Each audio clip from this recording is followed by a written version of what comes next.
Decision fatigue describes the gradual decline in the quality of your choices after a long stretch of decision-making, no matter how small each individual decision was. It isn't about big, dramatic choices. It's the sheer accumulation of small ones: what to wear, what to answer, what to prioritize, what to eat, what to say back. Each one draws a little from the same limited resource, and by the end of the day, that resource is running low. What makes decision fatigue easy to miss is that it doesn't feel like tiredness in the usual sense. You can feel physically fine and still find yourself unable to choose between two nearly identical options, or snapping at a question that would have been easy that morning. This isn't about being indecisive as a personality trait. Decision fatigue is what happens when an otherwise capable mind has simply spent its daily supply of deciding on things nobody else even noticed you were deciding. Because decision fatigue often shows up as procrastination, snapping at small requests, or defaulting to the easiest option instead of the best one, it gets read as a character issue rather than a resource issue. They just need better discipline. They should plan ahead more. From the outside, the fix looks obvious: try harder, care more, which is exactly why decision fatigue so rarely gets questioned as an actual limit. But the difference shows up in the pattern. A genuine motivation problem tends to be selective. Someone avoids the thing they don't want to do while still managing everything else fine. Decision fatigue is indiscriminate. It flattens easy choices and hard ones alike once the daily supply runs out, regardless of how much someone cares about getting it right. For many people, this shows up hardest in roles that involve constant small decisions all day: parenting, customer-facing work, managing a team, where the fatigue has nowhere obvious to point to, because no single decision was the problem. Every decision, no matter how minor, uses a small amount of the same finite mental resource. Psychologists sometimes call this ego depletion, though the everyday version is simpler. Your brain works a bit like a battery that drains across the day and only properly recharges with rest. The average adult makes an estimated 35,000 decisions a day, most of them so small they're barely noticed, and each one still costs something. This explains why the same task can feel effortless in the morning and impossible by evening, even though nothing about the task itself has changed. It also explains why big decisions often get made badly late in the day. Not because the person doesn't know better, but because the part of the brain responsible for weighing options carefully is running on empty. This isn't a flaw in how your brain works.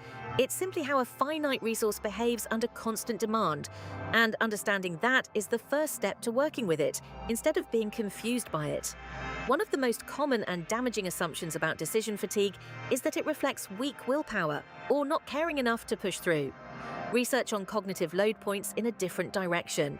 Willpower itself draws from the same limited resource as decision-making, which is exactly why just try harder tends to fail precisely when it's needed most, late in the day, after everything else has already been decided. Current research also links chronic decision fatigue to rising background stress and anxiety, since a mind that never gets to fully rest between decisions stays in a low-grade state of alert far longer than it needs to. This isn't a personal failing. It's a predictable outcome of a life with more small decisions in it than any single day was ever built to hold. Naming this doesn't excuse away the real difficulties decision fatigue creates: the snapped replies, the procrastination, the meals skipped because choosing felt like too much, all covered later in this series.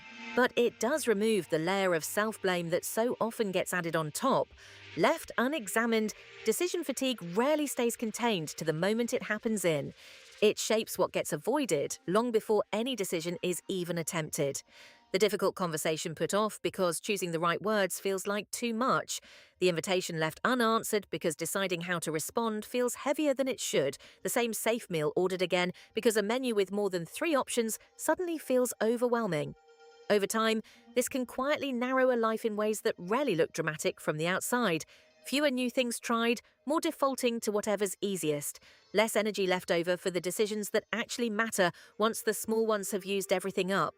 Guilt often follows close behind, since the person experiencing this usually knows, logically, that none of these choices should feel this hard.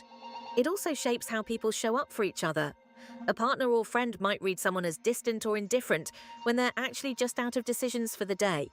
Not because they don't care, but because caring itself takes some of the same resource that's already gone.